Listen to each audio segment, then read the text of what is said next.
So why don't you talk about the, just to get started, to bring us up to speed, that the pledge that was signed today, your importance of thinking and doing so, and any observations you have, Mr. Norquist, on the significance of Sure. coming to Connecticut for that, for that purpose. Well, I thought it was significant, Paul, to sign the pledge in light of the fact that when you look at the last 8 years, specifically,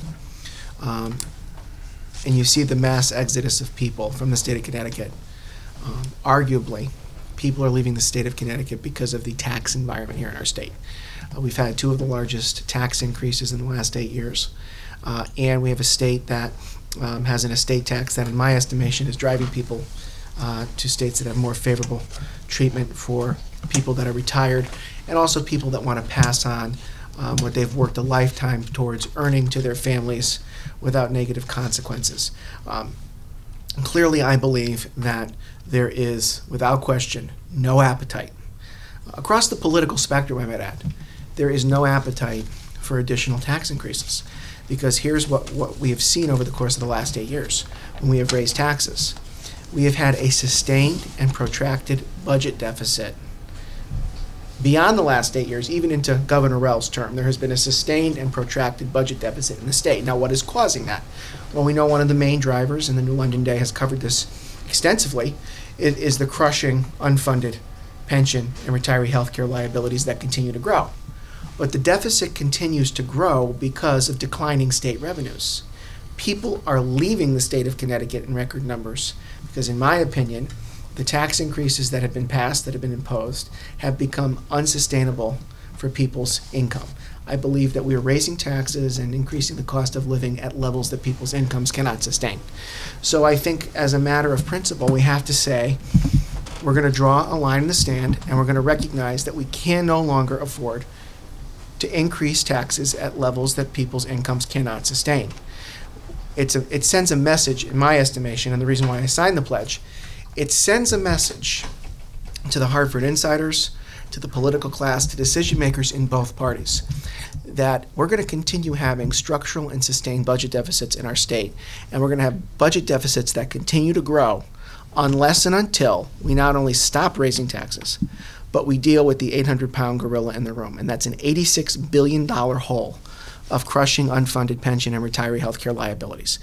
And unless and until we deal with this problem in a very meaningful way and give the state the tough pill of medicine that it requires, 4 years from now, we could be sitting at this conference table having the same conversation about budget deficits that continue to grow, population that continues to decline, and lack of business investment in the state. So that's why I felt it was critically important to draw a line in the sand to refocus our priorities on reducing state spending, on reforming our pension and healthcare systems, and showing businesses that this is a place that believes in growth and opportunity. The pledge was created in 1985, and Americans for Tax Reform was set up by the Reagan administration to be the outside group to push for what became the 86 Act, Tax Reform Act of 86. But as we got towards the end, in the summer of 86, there was a fear by some members that when it finally came to a bunch of leaders going into a room, cutting a final deal, that what came out might not be revenue neutral, as originally promised. It would be a tax hike. So I created the pledge where candidates said I promised never to vote to increase taxes, not to raise rates or broaden the base unless rates come down. So no net increase.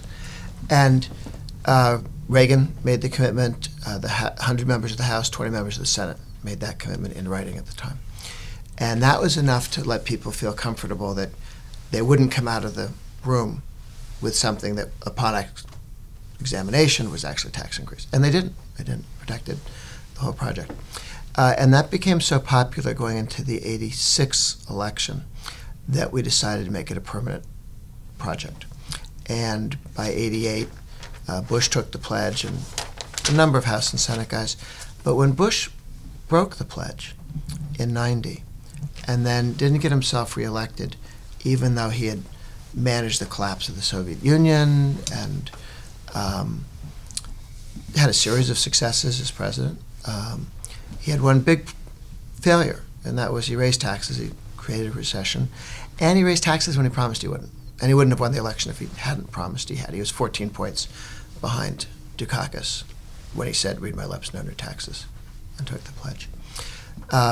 So going into '94, the Republicans decided, take the pledge, keep the pledge. And we had 90+% of all the Republicans running in '94, House and Senate, take the pledge and keep it, We haven't had somebody break the pledge since Bush. So because you put it in writing, you sign it, it's witnessed, it's public, people tend not to break it. And there's a great study done by the Washington State which said politicians who tell you they won't raise taxes, that has absolutely no effect at all on whether they raise taxes or not. But if they put it in writing, it has a tremendous effect, just a psychological effect. I'm always surprised at people who balk at signing the pledge when signing the pledge would be a smart political move for them to get them past the next election. But you can tell they have no intention of keeping it. They really are uncomfortable taking it, so they don't, which is good. We don't want anybody taking the pledge who plans to raise taxes.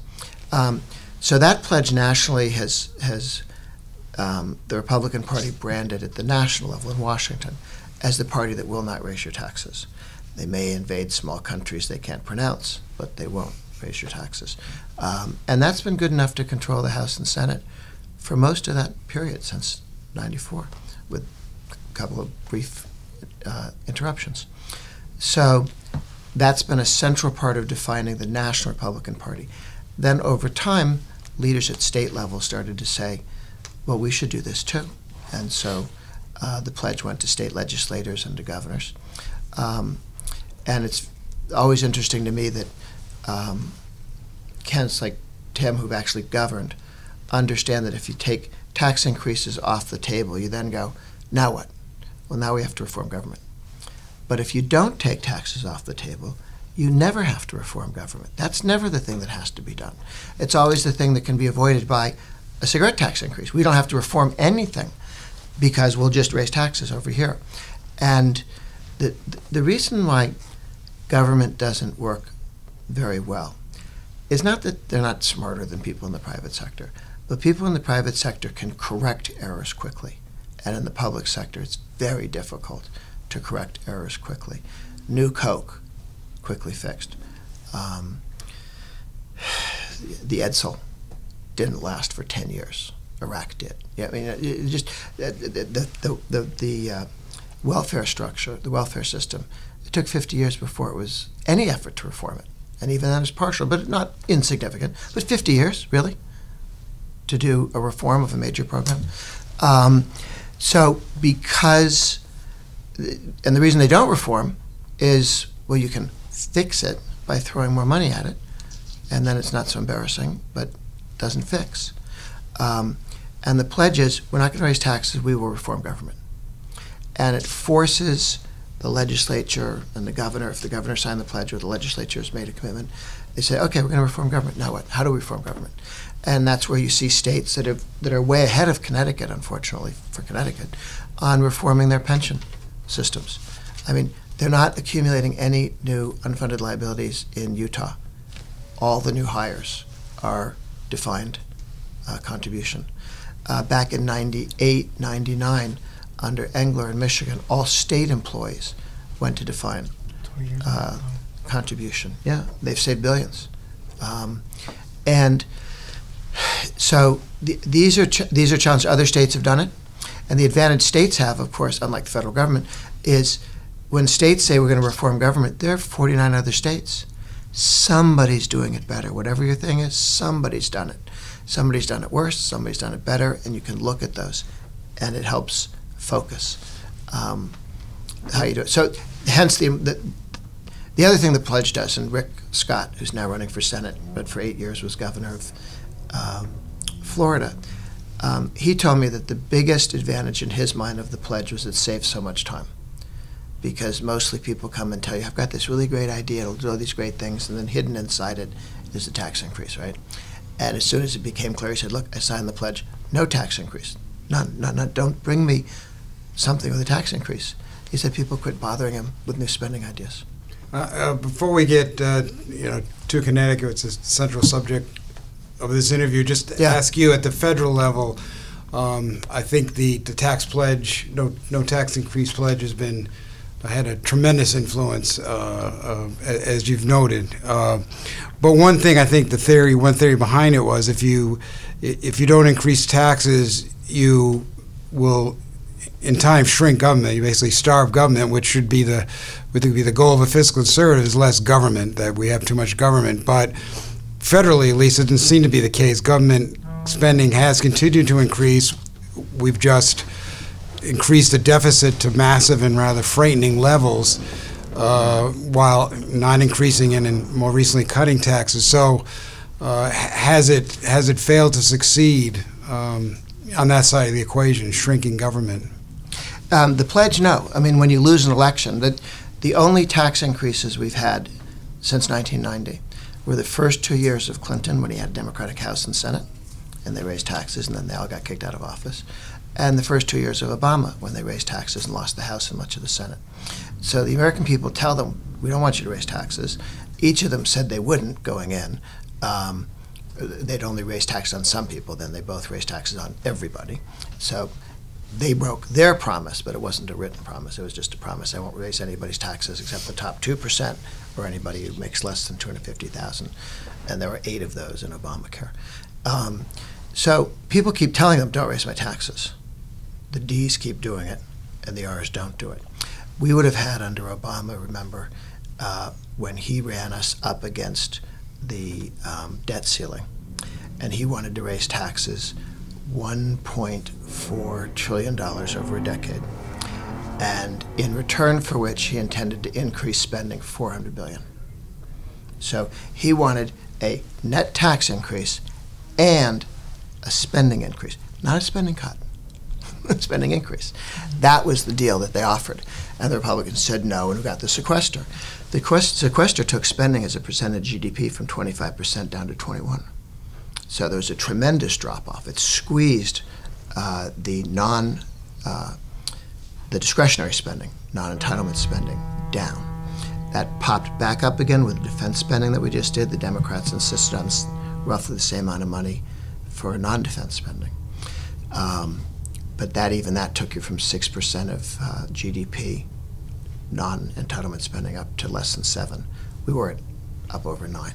So it was a tremendous drop just in that period of time. So it has kept spending lower. It's more effective at the state level because you do have to balance. And that's the governor, where you say, we're not going to raise taxes, therefore I can tell you how much you have to reduce spending and how much you have to reform government. It's actually a more effective tool at the state level.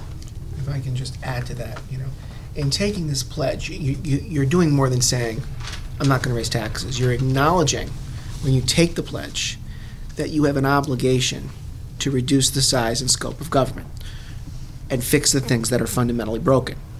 That's the only way you're going to honor the pledge. So my position is very simple. When I was elected 8 years ago in Trumbull, I inherited a pension fund that was only funded at 27%. There was more money going out to pay pension beneficiaries than coming into the fund. My predecessor had increased taxes 54% in the 8 years preceding my term. Our credit rating was downgraded the year before I took office. Our grand list showed negative growth. Borrowing more than doubled in the 8 years before I was elected in 2009. So when I was elected, while I didn't sign a pledge at the time in 2009, I said that leaders need to lead by example. So I was not going to ask any public sector employee to do something that I was not prepared to do myself. So I said that I was not going to go into the town's pension program because it was that underfunded. I was going to go into a defined contribution plan to lead by example. Insist that all my department heads do the same. I cut my own salary. I reduced my own office budget 20 to 2%. And because we were able to show that we were prepared to put our money where our mouth was, we were able to renegotiate 9 labor agreements that now have defined contribution plans for all new employee hires. We invested $50 million additional dollars into our pension fund and fully funded the ARC for the first time in more than 40 years without borrowing money to do it. So people came to me and said, you should go and pursue pension obligation bonds to fully fund the ARC. So instead of incrementally approaching it through the budgetary process, borrow money to plug the pension hole. And I said I wasn't going to do that. I'm not going to create a new obligation principal plus interest to fund an existing obligation. So through 8 operating budgets, we treated it as a fixed cost and not a soft cost. And we invested $50 million additional dollars into our pension fund. We were able to keep the tax rate among the most stable in Fairfield County, balancing 8 budgets, delivering 2 tax cuts, investing more money in public safety and public education every year, because with a stable tax rate, we were able to encourage business investment, and our commercial economy grew 64.5%. So I say that because if leaders are doing that at the local level, and it wasn't just me, and I had an amazing team of people that I worked with, but we're seeing that leadership at the local level. We can do that in Hartford, but we have to change the people we send there, and there has to be an acknowledgement that the taxpayers' wallets in Connecticut are not a bottomless pit. And we have tried this experiment now for the last 8 years, where when we told people we weren't going to increase the income tax, we gave them the highest increase in that tax in state history, and then we increased it again. And that has proved, in my estimation, to be detrimental, because it has led to declining state revenues because of the mass exodus. At the same time, the unfunded liabilities continue to grow without a plan to tame or deal with them. And as a result, the budget deficit is going to continue to grow and grow. So this pledge, to me, is a first step in recognizing that we have to refocus our priorities. The priority should not be always more revenue. It's got to be, where can we control the growth and cost of government?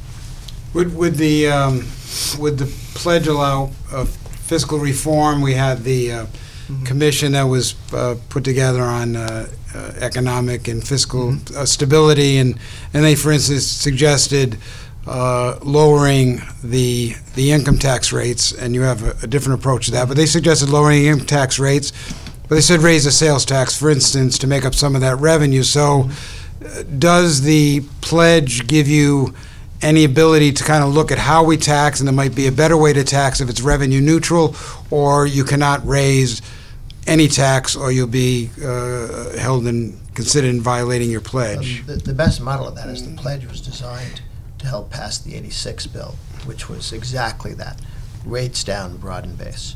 So it was designed to make it possible to have a revenue neutral tax reform, and all you were guarding against was that it would be a hidden tax increase, that when you added everything up, it would be more rather than an even amount. So anything that's revenue neutral or better is fine. This is not about how you tax. This is about totals.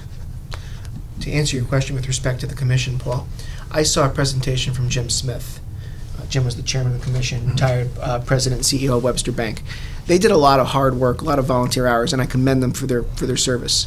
But one of the things that report assumed from the onset of preparing recommendations to the legislature was that the CBAC agreement would continue until 2027 with no chance for any type of reopener. Now, I don't know how, and I understand why they did that because of the uncertainty of how you would do that.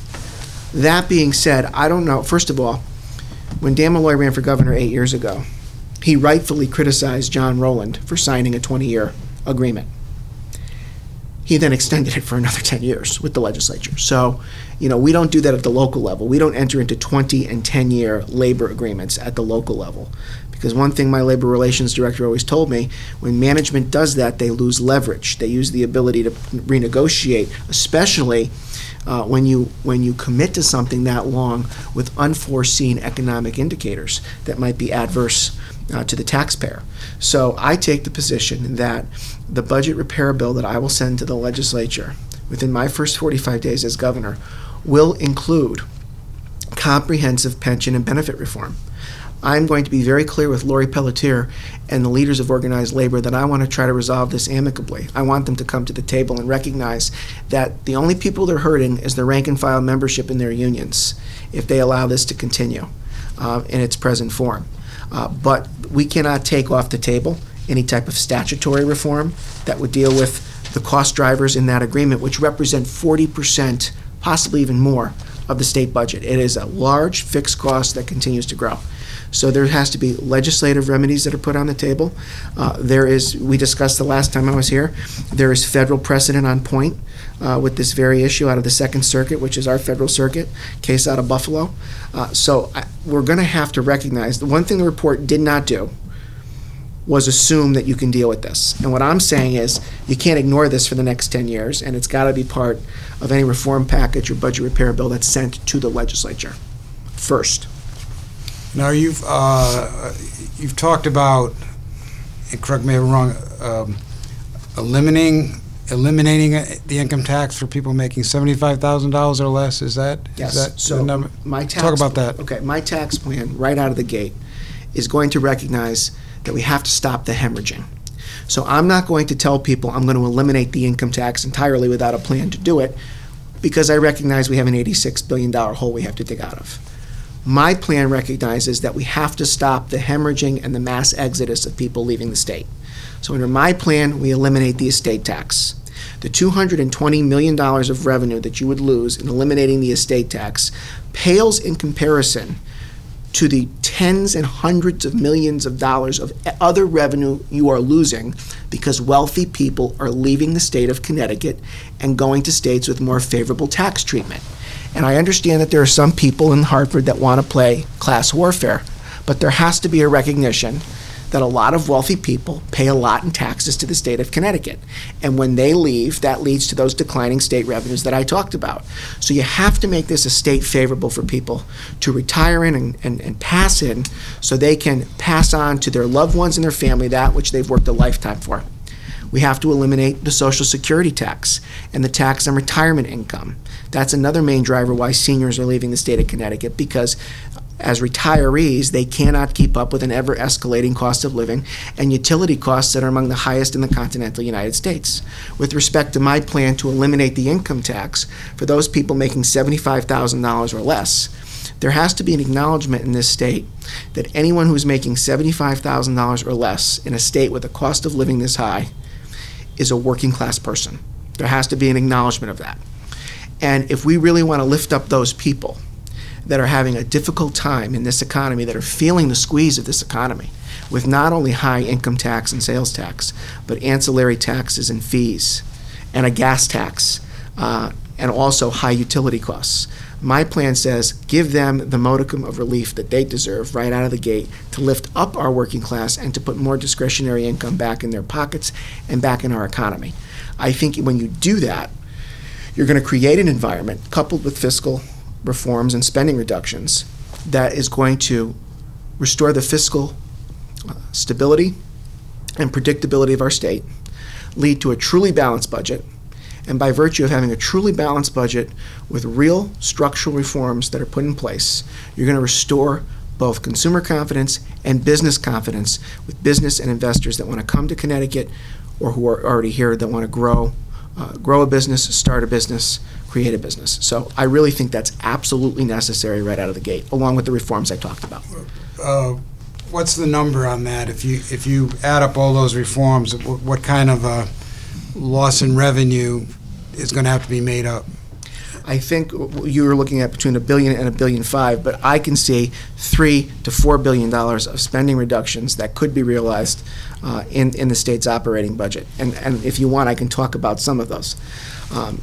Look, when you're contributing 1 cent on the dollar towards your retiree health care OPEB liabilities, and you're giving out health care to the political class in this state that is better than what members of Congress receive, where Dick Blumenthal and Joe Lieberman and John Larson and Rob Simmons and Chris Shays all elect to keep their Connecticut health care coverage over what the federal government provides because it's that generous and that rich. When the state's broke, you've got a big problem. If we were on the Massachusetts health care model for public sector employees, we could save $650 million a year. We deliver our social services in a hybrid model. Some of those services are borne by private 501c3s, one of which is in my town. The Kennedy Center does a tremendous job. Some of those services are delivered directly by state agencies, state government. If we empowered more of these 501c3s to do what they do best, we could save anywhere from $500 to $700 million a year. There are certain state agencies that I believe are duplicative, and there are certain state agencies that I think need to be decentralized and in certain instances privatized. Connecticut Department of Motor Vehicles is at the top of my list in that regard. I think that the Board of Regents of Higher Education has become a dumping ground for political patronage in the state of Connecticut. I think we need to empower the state universities to show the kind of self-governance that I know they're capable of, and to eliminate the redundancies and the duplication between the Board of Regents and the services that are delivered at each and every one of the individual college campuses, state college campuses, and universities in the state. There are plenty of areas where we can save money in the budget, and I believe through appropriate spending reductions, we can offset the loss in revenue by virtue of the targeted tax relief that I mentioned. And by doing those two things and having a balanced budget, you're going to see the kind of growth that Grover has seen in other states across the country, and it has proven that it has worked. The two thoughts here. One is, if you wonder why you're running the deficits you are, there's a wonderful website I recommend called howmoneywalks.com. It takes howmoneywalks.com. It takes the census data on people moving from state to state, and it takes the IRS data of their income, and it combines them. And I'm looking at Connecticut. From 92 to 2016, 15 years, Connecticut lost $16.3 billion in annual adjusted gross income. So that's taxable income every year. There would be today in Connecticut $16 billion more in taxable income if these people net hadn't left the state over a 15-year period. $10 billion of that went to Florida, $2 billion went to North Carolina, $1.5 billion went to Massachusetts, $1.3 billion went to California, $1.2 billion went to Texas. That goes to a little more than 16 because you get some people in. You got $8 billion in from New York, less than $1 billion in from New Jersey, $100 million in from Illinois, $100 million in from Michigan, and $8 million from Nebraska. The big states that move into this in here. But net, $16+ billion a year missing this year, next year. This isn't accumulated over 15 years. This is this year. There's $16.3 billion. Now, if you had a 7% income tax on that, you're talking about missing $1 billion a year, more than $1 billion a year in revenue. Okay, what would you do to do? Well, rather than figure out how to tax the people who are left, go back and figure out, don't do this again for the next 15 years, driving out another $16 billion worth of income. In D.C., we were talking about the question of how do you deal with the federal government. We had this wrestling argument with the Simpson Bowles. And Simpson Bowles wanted to raise taxes, and they said cut spending. It brings spending down from 23% of GDP down to 23% of GDP, and taxes up to 21% of GDP. We didn't raise taxes at all, and we brought spending down more than they thought they could, simply by not letting Obama spend what he wanted to spend. But most important, if you grow, and these are CBO numbers, if you grow over 10 years at 2% a year, that's Obama's numbers, you raise a certain amount of money. If you were to grow for 3% a year on that same decade, you'd have $3 trillion more revenue just from growth, because if people earn more people work, the government takes more in taxes over the $3 trillion. If you were to grow at 4% a year, which was Reagan's growth, that's $6 trillion over a decade. The best way to reduce deficits and debt is to have growth. And that's why tax cuts that give you significant growth are terribly important to fixing this. One, you stop chasing $16 billion out of a state. And two, you get more growth from more revenue. More revenue from more growth. I'd like to ask this you first, and then have Mr. Herbst respond. We hear from the state labor unions who say, your pledge and fiscal conservatives generally have them in your crosshairs. They say, we're working people, we teach your kids, we take care of your roads, working class people too. We negotiate contracts in good faith, and you're going after our pocketbook ultimately to save taxation on the wealthy and the affluent. You're going to extract more pain out of working people. That's the pushback we get, from the labor unions to these arguments and this approach. I kind of hear you first as sort of the person who's led the tax pledge movement, and then from our gubernatorial candidate. There will be, maybe tomorrow, maybe Thursday, the Janus case will be decided in Washington, D.C., which is the old Friedrichs case.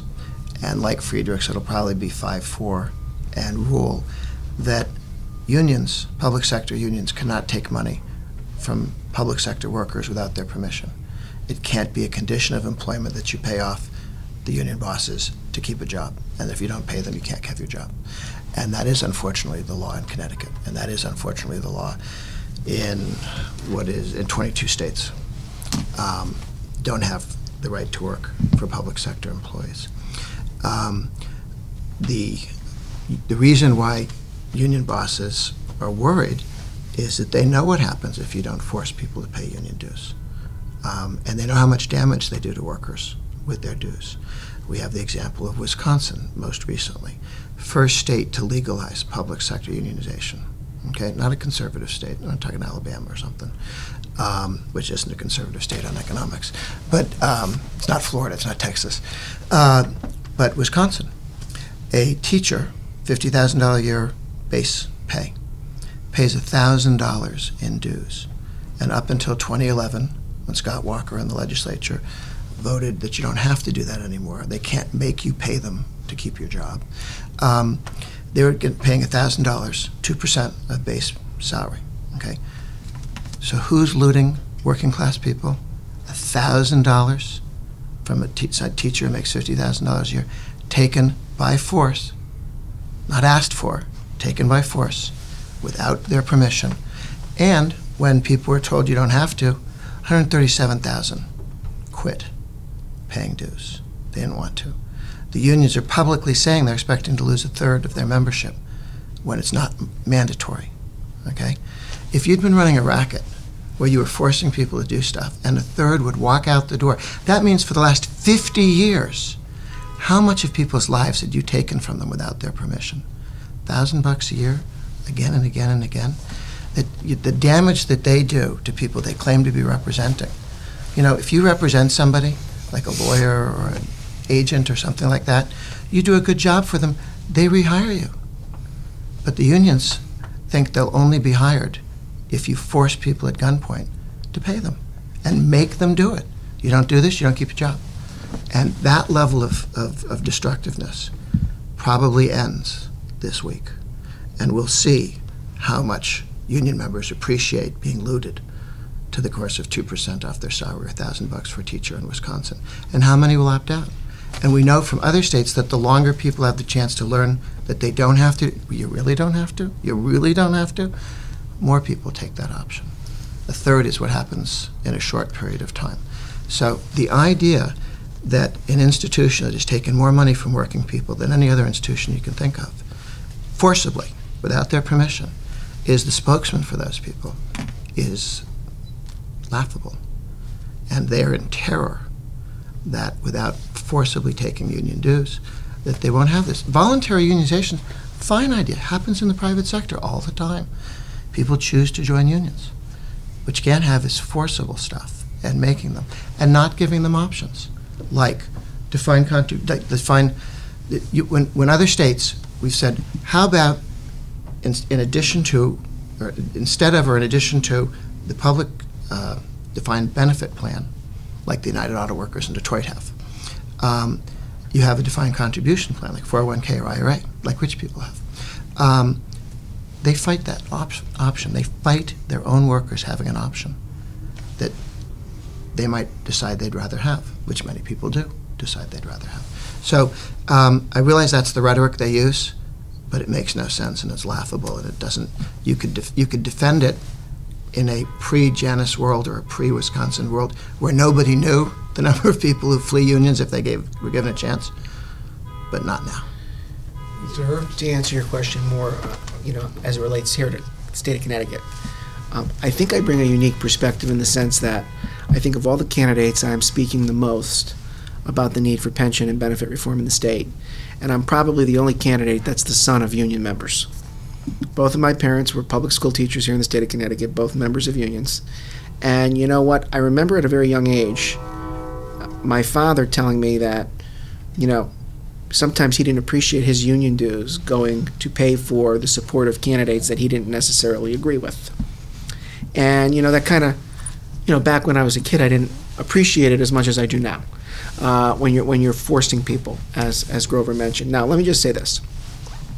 I respect the public workers of our state, teachers, police officers, firefighters. Here's the problem that I have. The problem that I have is not with the rank and file. The problem that I have is with their leadership. Because if their leadership was truly pro-labor, I would like Lori Pelletier to explain to me how it is pro-labor to tell people you're going to make a financial commitment to them that you are not going to fund, that you are going to continuously kick the can on, that you're not going to have a plan to fix, and people are going to retire with absolute uncertainty as to whether their retirement security will remain intact when they retire. That's not being pro-labor. That's not being pro-labor at all. Pro-labor is honoring the financial commitments that you've made without kicking the can. So for years, when Senator France, Republican from Greenwich, has chastised the 8 or 9% assumption rates of return that the pension boards have assumed on those pension funds, which are completely unrealistic, he's been heckled and yelled at by union representatives on those boards. And guess what? He was absolutely right. And that's why we have the most unfunded pension system of any state in the nation. So in this campaign, I'm going to talk to the rank and file. And I'm going to make it very clear to the rank and file, like I did 4 years ago when I ran for state treasurer. The people that have promised you a bill of goods have failed you. They have not funded your retirements over the course of the last 40 years because there has been proverbial can kicking in the name of elections and winning elections and maintaining political power. That's not being pro-labor. So the conversation that I'm going to have with rank and file is that it's time to put people in charge of the state that are going to honor the commitments that have been made, but recognize that if we continue on the present course, the long-term sustainability of continuing down this path without a new plan of reform for new hires, for increasing contribution rates for existing employees, by recognizing that we can give good health care that is similar to what other states give that could save hundreds of millions of dollars a year. That's what needs to happen. And quite frankly, I'm going to talk to the rank and file. I'd like to talk to Lori Pelletier. I'd be more than happy to have a conversation with her. But I think there's a tremendous disconnect between the leaders of organized labor in the state and the rank and file that they have an obligation to protect that, in my estimation, they have not. And the proof is in the pudding. So for me, it's going to be very simple. Educating all of our public sector employees. Look, I meet teachers and firefighters and police officers that find it offensive that they're contributing 7, 8, 9, 10% towards their pensions, and there are certain state workers contributing only 0 to 2%. We can't sustain that anymore. I don't want to strip people of what they've worked a lifetime for, but I want them to understand and acknowledge that if we don't fix this problem now, their retirement security is at risk in the long term. And as people are living longer, all the more reason to fix this problem so 10 and 20 years from now, we're not having a conversation about rolling back people's existing benefits. And that could happen if we don't fix it now. There was one other error in the assertion that you were quoting the person from on conservatives think we need to reform the pension system. We're in Connecticut now. Just a little bit east of here is Rhode Island, where the governor of Rhode Island, dyed-in-the-wool progressive, when she was running the finances of the state, moved through pension reform, which means the pensions right there are less underfunded than Connecticut's, or than they were before, or than other states. And as a progressive, she says it doesn't do any good to make these promises to people, to lie to workers, and tell them there's money there when there isn't. And so they began reforms in Rhode Island. In New Jersey, the state Senate president is a liberal Democrat, head of a private sector union. He worked with the Democrat and the speaker and with the then Republican Governor Christie to take $30 billion of unfunded liabilities out of their pension system. These are liberal Democrats looking at this pension system and say this is unsustainable, and the people running this thing and the people who organized it are lying to workers and hurting workers, and that has to stop. So I think you'll find this across the board on the ideological spectrum, a commitment to making sure those pensions don't bankrupt the whole state and don't bankrupt workers. Before I let you go, just one question off the tax topic. Governor Malloy has been highly critical of the current administration's, Trump administration's border policy with the interdictions and the decision to separate families as part of that a policy, at least for the past couple of months, till the executive order. So he's been very outspoken about that and criticism of it. He's offered whatever help Connecticut can provide, dealing with these families. So I'm just wondering, if you were governor, what would be your reaction, to the administration's policy, and would you see a role Connecticut offering to address it as the current incumbent governor has? Before you answer, let me say, I'm sure Governor Malloy also made these comments during the Obama years when the exact same policy existed. He didn't just do it as a political ploy because he wants to distract people from his failures as a governor. So I'm sure he had a track record of that. But given that, you can't speak to the whole thing. I was going to, look, if I'm elected governor, here's going to be my position. We are a nation of immigrants, but we are a nation with borders. And you don't have a country without a border. It's that simple. And being the great-grandson of immigrants that came to this country legally, I want people to come to our country. I want them to realize the American dream that my great-grandparents and my grandparents realized. But I want them to do it legally. Now, one thing that is significant to note is that the policy has been in place under a previous administration, of which the governor didn't make any comments, negative comments about. Of course, we don't want to see families separated, but here's what we have to acknowledge. And this came out last week during a press conference with the Homeland Security Secretary, and this is a fact.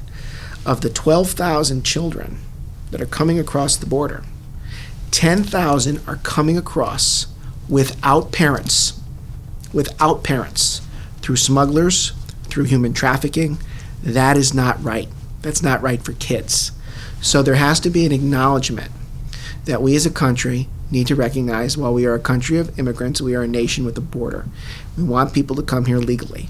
But I think what this whole process has underscored, and I think the executive order eventually recognized this, and I think both sides recognize this, it's time to address the existing loopholes in current immigration law, especially when a lot of these laws have existed well before Donald Trump became president of the United States. I think that we're on the right path to reforming those immigration laws. And let me just say this, and the governor never likes to talk about this. The governor likes to talk about families being separated.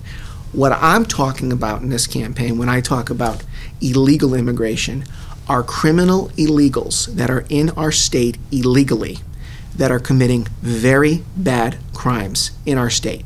Those are the people that we as a government need to focus on getting out of here. And there was a murder in this area of the state, as you're well familiar with, where a person was on the track to be deported. It got prolonged. Person committed a very violent crime, ended up committing a murder. I don't want people here illegally that are committing crimes that are hurting people and compromising the public health, safety, and welfare of our state. And that's what I'm going to focus on if I'm elected governor. Do you remember which case in particular that was? I think it was out of Norwich, I believe. Can you give us the details? I will. 'Cause I want to close that. I will get that for you. Okay. Make sure we're talking about the right case. Absolutely. All right. Oh, thank you, guys. This is a pleasure. Thank you, Paul.